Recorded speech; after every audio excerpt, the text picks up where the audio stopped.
Nah teman-teman, akhirnya kita masuk ke sesi untuk ngobrol santai. Kita akan ngobrol santai tentang masalah lohan sama teman-teman Aflalhon. Terus gimana sih asal mulanya terbentuknya Aflalhon? Otomatis kan soalnya ini ikannya banyak banget.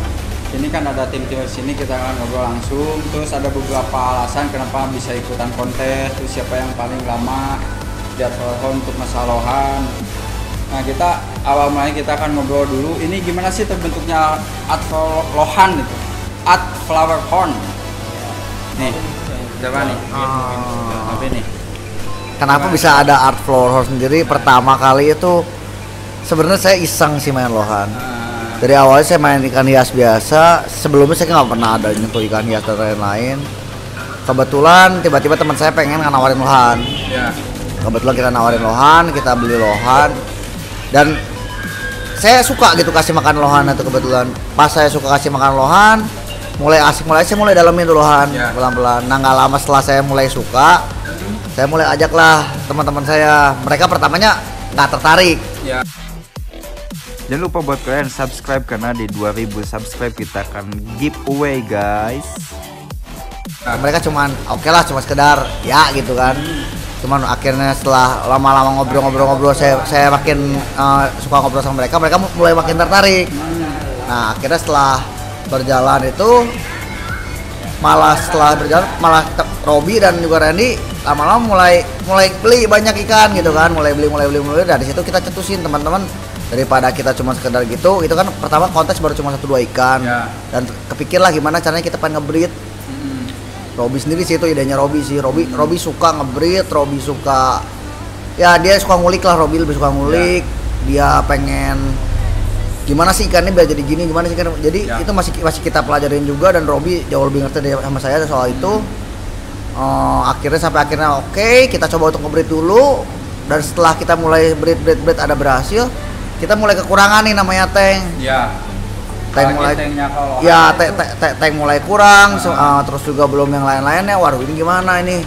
Akhirnya pas kita ngobrol bareng, kita akhirnya memutusin udah aja kita bikin farm dulu satu. Sebelum kita jajakan lebih jauh, kita bikin dulu. Kita buka ruangan yang bawah, kita bikin tank yang banyak.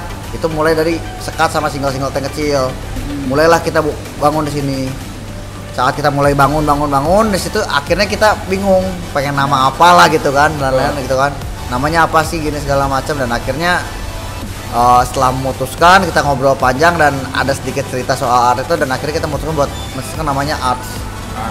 Dengan banyak meaningnya di sini ya, jadi bisa diartikan dalam apapun, yang penting itu adalah sebuah simbol kebersamaan kita sih di sini.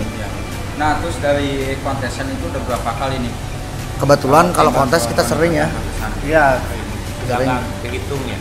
Kalau kontes sih kita sering, jadi kebetulan emang sebenarnya kita nggak terlalu lama main lohan, cuman dari awal sampai sekarang kita eksistensi kita buat ngikutin kompetisi itu cukup sering sih. Jadi berapa kompetisi yang bisa dibilang mungkin dari liga atau regional atau mini kontes, kita bisa dibilang hampir rutin mengikutinya lah buat sampai saat ini. Untuk persiapan kontes nih, saya banyak kan teman-teman yang pada bingung, apalagi yang baru. Jadi dia bingung, nggak ada waktu, karena pikirannya tuh kan kalau mau kontes berarti saya harus ada di tempat. Ya kan, untuk awam pertama juga saya pertama kali begitu. Ternyata teman-teman ternyata bisa dititipin atau ada tim yang emang tim handling. Nah itu tim handling itu sendiri emang disiapin dari panitia atau disiapin dari tim? Kebetulan kalau tim handling itu dari tim ya. Jadi kebetulan sekali lagi tekan kalau art itu bukan tim.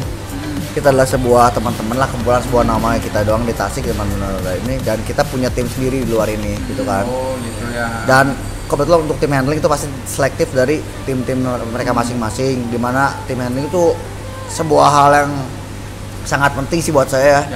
Karena dimana dia harus ngerti ikan kita, dia harus bisa gimana caranya buat kita ikan nge-foam. Jadi tim handling itu salah satu hal yang penting sih, dan itu disiapkan dari tim masing-masing. Jadi dari panitia baik P2L ataupun Duvi atau kontes manapun itu tidak menyediakan tim handling kecuali acaranya memang personal.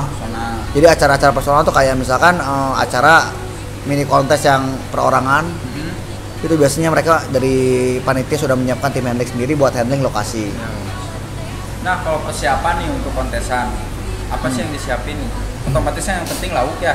Ya, pasti. Yang paling penting itu ada ikannya. Kalau nggak ada ikan kan mau kontes gimana? Iya. Nah, cuman sebelum proses ke menentukan ikan yang emang oh ini bagus nih untuk kontes, itu BTW-nya itu seperti apa tuh?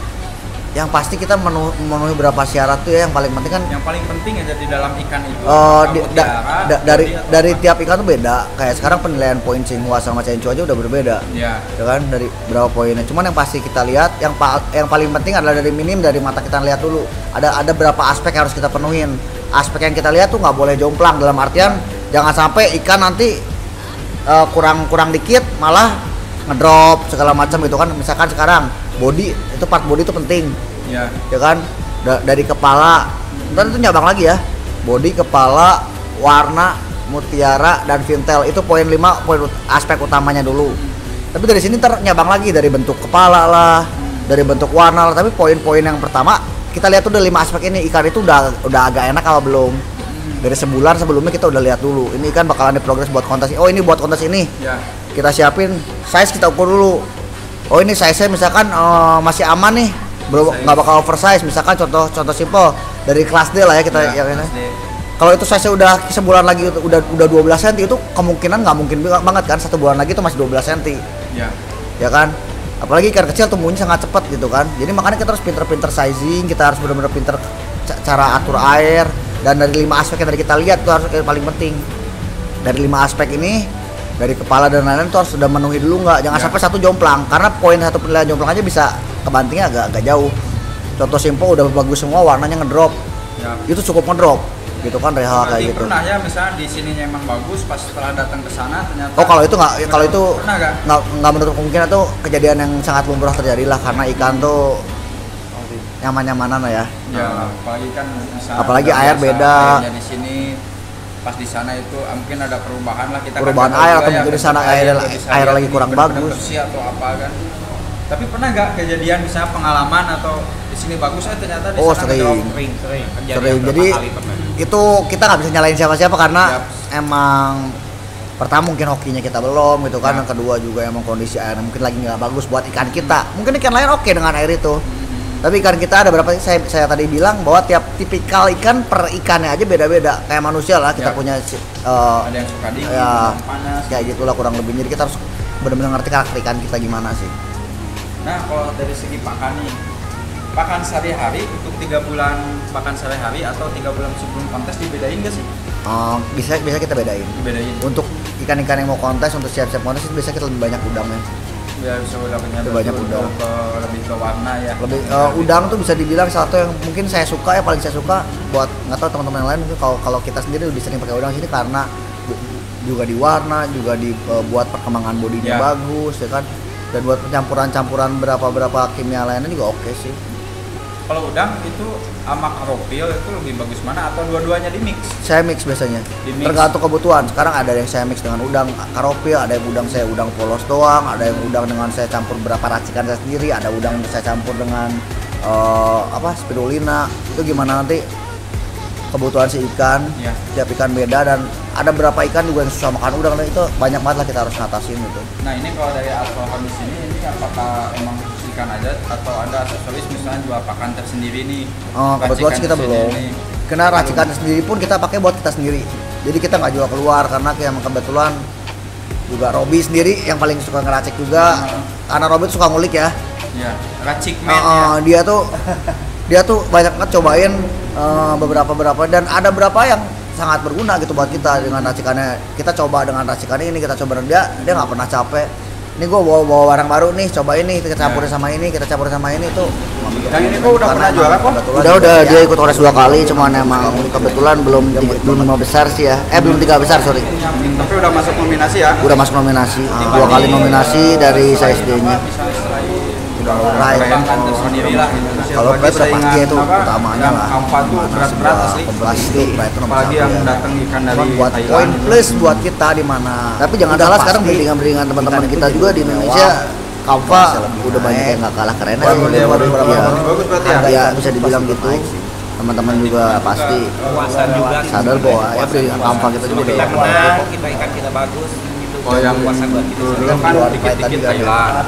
Betul. Kontes juga kita bisa ketemu teman-teman yang lain, sama penghobi, sharing, relasi juga kita kan otomatis jadi bertambah seperti itu. Dan pernah gak misalnya ikan yang di kontesan di suatu tempat terus ada yang nawar gitu kan? Oh sering sih. Sering berarti kalau sekiranya ikan yang misalnya harganya masuk langsung soalin aja. Karena sebetulnya buat kita pribadi ikan sool ternyata ya itu ya sama-sama menghargai hobi lah. Ya. Orang itu suka ikan kita dan lainnya, sama halnya saya juga kalau suka ikan orang juga gitu ya, itu buat sebuah hal yang positif juga buat kita. Nah ini sebenarnya ada sedikit ini ya, mungkin ada sedikit pandangan yang emang agak menyeramkan dalam tanda kutip. Karena kan dulu Lohan pernah jaya di masanya pada waktu tahun 2003 ke bawah ya. 2003, 2004 ya. 2004 jaya. Nah setelah itu Lohan vakum Lama banget. Mulai itu kalau nggak salah tahun 2015an lah. Mulai muncul lagi. Ya. Nah kira-kira untuk kedepannya gimana nih ini? Untuk masalah Lohan, apa sih yang harus kita jaga gitu kan? Apakah dari kompetisinya lebih sering? Kalau masalah itu sendiri sih yang saya tangkap sih dari kegagalan Lohan pada saat itu ya. Banyak seller, mungkin ini buat seller-seller juga, mungkin lebih educate gitu ya buat ke teman-teman. Jadi kenapa saya di sini nggak pernah jual ikan saya meskipun ikan kita semua di sini jual murah, ikan jelek sekali enggak, karena kita benar-benar pengen educate teman-teman, apalagi teman-teman yang baru belajar. Ayo kita rangkul. Ya. Bukan dengan cara kita bohongin ikan bagus ternyata itu kan bukan ikan bagus. Karena berapa newbie saya pun sendiri saya ngerasain di mana teman-teman ya dulu pertama belajar kita beli ikan asal dan pada tahun 2000 sekian itu Lohan hancur, itu benar-benar di mana ikan simpilum yang dijual di pasar itu 10.000 20.000 kita dapat tuh dibilang Lohan, tapi kenapa nggak jenong-jenong? Ya, benar-benar. Itu salah satu titik di mana Lohan dulu drop. Banyak penggemar yang pengen punya Lohan, mereka merasa terbohongi. Ya buat seller-seller seluruh Indonesia mungkin kita bisa lebih smart lah, bisa educate teman-teman mungkin. Jadi gimana caranya kita ngasih edukasi kepada mungkin terlebih teman-teman yang baru belajar ya. Teman baru belajar sekarang bisa dibilang dalam tanda kutip kita kan mereka nggak tahu apa-apa. Ya. Basic aja Lohan gini kita kasih dengan harga sekian, kalau mereka berani belajar kan gimana gitu kan. Tapi kalau kita nggak sesuai dengan itunya ya janganlah, karena percaya nggak percaya dengan banyaknya teman, dengan banyaknya peminat, dengan banyaknya penghobi, kita bakalan lebih enak kok. Benar. Dengan banyaknya penghobi, dengan banyaknya satu hobi kayak gini kita bakalan lebih banyak sharing kok. Ya. Saya belajar banyak dari teman-teman di sini, dari banyak teman-teman yang lain juga saya banyak belajar. Kita di sini masih belajar, sampai saat ini pun kita masih belajar gitu kan, masih selalu mencari dengan yang terbaik gimana ya kan.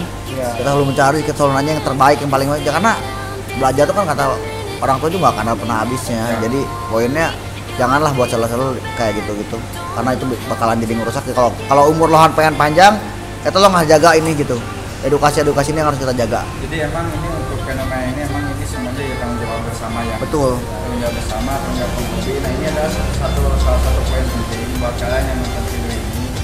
Jadi bisa juga kalian sebenarnya kalau menurut pribadi saya gak masalah sih kalian misalnya posting apalagi di Facebook cari 250.000.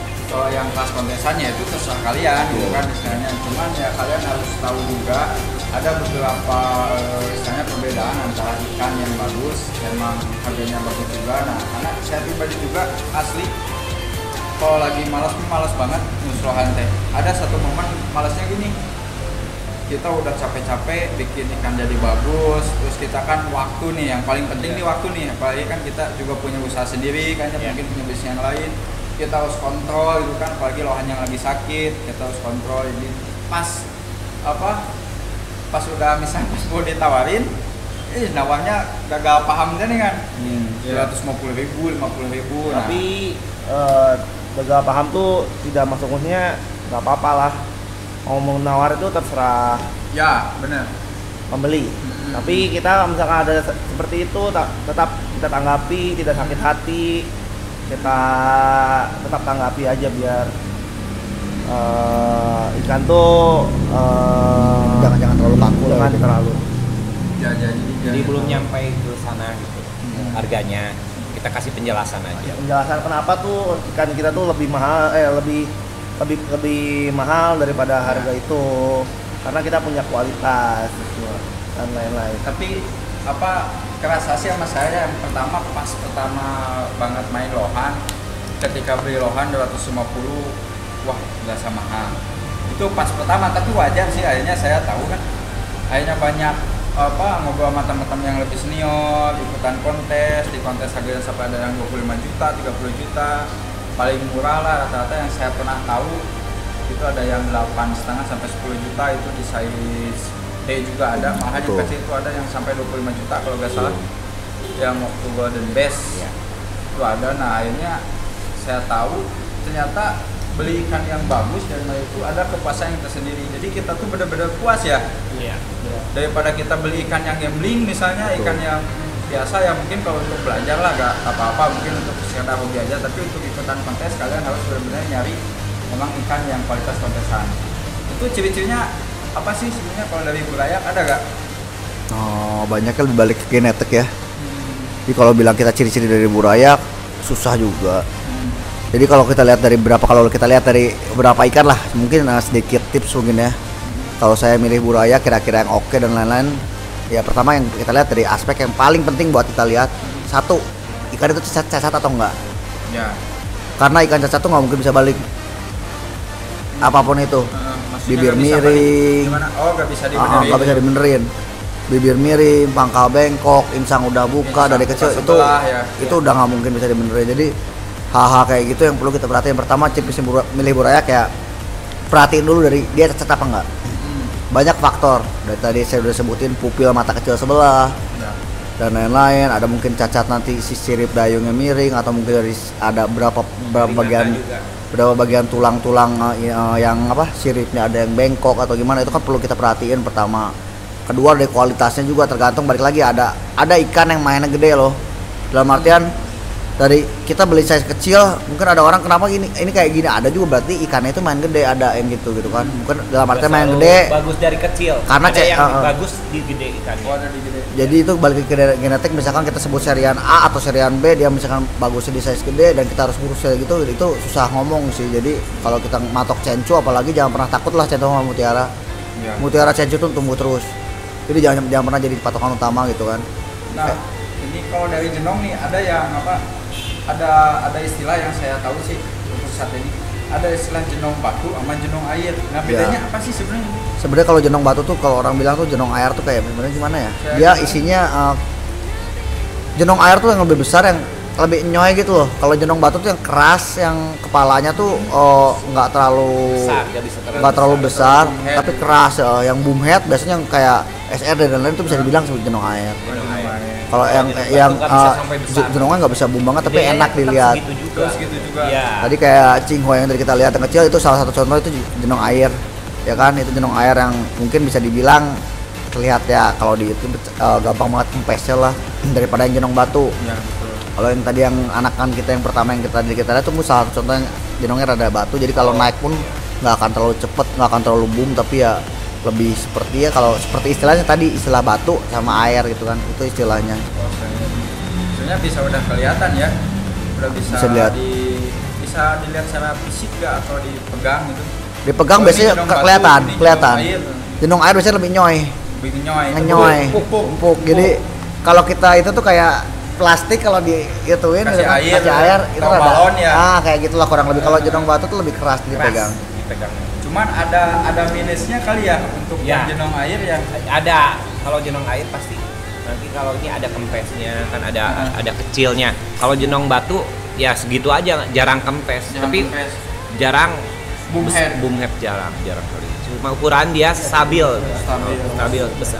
Gedenya segitu ya segitu, jarang kempes. Kalau jenong air kan ada gede, langsung ada kecil lagi. Semua juga bisa kempes, cuma kalau jenong air biasanya kempesnya kan lebih kelihatan banget sama itu. Dan emang kalau buat breeding juga biasanya jenong air itu lebih bahaya ya Top ya. Jenong air tuh kadang kalau buat breeding, apalagi indukannya galak tuh, kita ngalamin berapa kali karena kegedean kepala kali ya. Oh itu bahaya juga ya kalau. Ya kasihan ikannya aja sih kalau kita sih, lebih kasihan karena berapa yang kepalanya gede banget kan. Kalau jenong air tuh biasanya. Kalau dari teknik tanning nih, biasanya tanning berapa lama sih? Sebulan kah, 2 bulan? Tergantung kita mau kontes apa enggak. Kalau kita emang itu posisinya mau kontes, dan emang biasanya kalau saya mau kontes itu biasa 2 minggu sampai 3 minggu sebelum kontes saya tanning full kecuali 24 jam. Cuma kalau buat treatment itu biasa 8 jam sehari. Tapi lampunya emang khusus untuk lampu tanning? Sebenarnya semua lampu tuh tanning. Oh, semua Sebetulnya. lampu sebetulnya Kalau bisa dibilang semua soft tanning lain ada lampu LED yang biasa itu bisa kita bilang itu tanning. tanning. Cuman kalau kenapa kita banyak yang pakai PA dan lain itu mungkin dari bias cahayanya dan kehangatan itu lebih enak gitu buat di mutiara, lebih tumbuh. Cuman dia juga menyebabkan si akuarium lebih cepat tadi itu berlumut itu segala macam. Jadi kalau misalkan buat kontes ya saya biasa dua. Cuman kalau ikan udah rada hitam biasa saya matiin istirahat dulu. Oh berarti kebanyakan tanning ikan bisa hitam ya? Bisa hitam, sangat bisa hitam karena dari ya bukan kebakar sih sebenarnya dia mulai badannya udah mulai gimana gitu. Jadinya karena dia rada hitam jadinya dari sirip dulu biasa mulai dari kelihatan dari sirip bawah atau atas tuh mulai hitam. Kalau udah mulai gitu udah biasa saya istirahatin dulu. Tapi kalau yang hitam itu ada juga kan misalnya Overprotein, betul. Itu perbedaannya. Di mana hitam gosong sama hitam protein. Hitam protein tuh kayak kayak mau mutasi, cuman dia susah hilangin dari hitam protein tuh. Hitam aja badannya. Jadi emang hitamnya hitam pekat. Hitam pekat. Jadi ke badannya juga benar-benar problem protein tuh kayak gimana gitu kan. Kalau suntik juga tiba-tiba biasanya dia muncul dulu dikit, ada hitam dikit kayak overdosis suntik atau mungkin kita kasih cacing ongkong lah, jangkrik terlalu banyak lah itu kan nanti ya biasanya hitam muncul dikit-dikit tapi hitamnya kayak gitu itu bisa agak susah sih ngilanginnya. Jadi kasih muncang. Jangan. Mau muncang tuh kemiri bahasa Indonesia ya? Ya, Ya. bahasa Inggrisnya candle nut. Candle nut. Candle nut jadi dalam muncang ada candle nut. Nah ini kan ini di sesi terakhir ya. Kira-kira ada apa mau ngadain giveaway gak nih buat teman-teman subscriber? Gimana nih? Boleh kita kasih giveaway. Kita juga kasih giveaway untuk teman yang bisa follow Instagram kami di @flowerhorn. Di repost boleh, di repost boleh. Ntar tag kami aja di @flowerhorn. Nanti kami kocok pemenangnya. Ada 5 buraya kami yang akan kami berikan kepada teman-teman sekian. Nah, jadi teman-teman nanti di akhir pengunjung acara ini mungkin di beberapa hari ke depan kita akan bikin giveaway dari ikannya di Aquaphone. Nah, syaratnya itu cukup mudah banget. Kalian tinggal follow aja Instagramnya Aquaphone. Nanti di sana ada pengumuman khusus untuk giveaway. Yeah. Cara ikutan giveaway ini seperti apa? Kalian kan udah tahu nih, otomatis ikan-ikan yang dari sini di Aquaphone itu lah. Saya juga udah bisa nilai sendiri, udah bagus-bagus. Pokoknya ini kesempatan banget buat kalian karena jarang-jarang banget ini Aquaphone itu ngasih giveaway ke teman-teman. Nih rata-rata kan tadi juga tahu kan dari 1 juta sampai puluhan juta juga ada. Nah ini kesempatan banget buat kalian, pokoknya ikutin aja. Untuk kalian yang misalnya gak kedengaran atau gak tahu Instagramnya, nanti saya akan kasih linknya di bawah deskripsi ini. Nah kalian tinggal klik aja ya, nanti kalian akan terhubung langsung masuk ke Instagramnya Aquaphone Nasani. Nanti kalian cari aja di sana guys. Mungkin 3 hari 4 harian lah setelah ini. Oke, buat teman-teman Aquaphone terima kasih banget nih udah nyempetin waktunya, apalagi mereka ya sibuk-sibuk banget, bisnisnya udah gede-gede banget. Mungkin kita di next session kita akan ngobrolin tentang masalah bisnis. Karena kan di channel ini ada masalah bisnis dan masalah lohan, terutama lohan atau ikan hias. Terima kasih banget buat Kang Wedi ya, Pak Dede, Pak Alvin, sama Pak Robi. Terima kasih banget buat teman-teman kalian yang udah nonton. Terima kasih banget udah mantengin. Satu lagi, kalau kalian mau beli ikan, cari ikan yang berkualitas. Cara cari ikan yang berkualitas, kalau kalian nggak tahu, cari seller yang sangat berkualitas dan dipercaya. Itu pesan saya dari video ini. Buat kalian langsung follow aja Instagramnya Aquaphone karena ya udah katain tadi ikannya bagus-bagus. Oke, terima kasih banget. Semoga video ini bermanfaat buat kalian dan terutama buat kita semua di sini bisa memberikan edit yang terbaik. Dukung aja channel ini dengan cara di subscribe di tombol bawah ini, gratis banget biar kita bisa terus berkarya dan ngobrol-ngobrol tentang masalah ikan hias. Oke guys, terima kasih. Bye.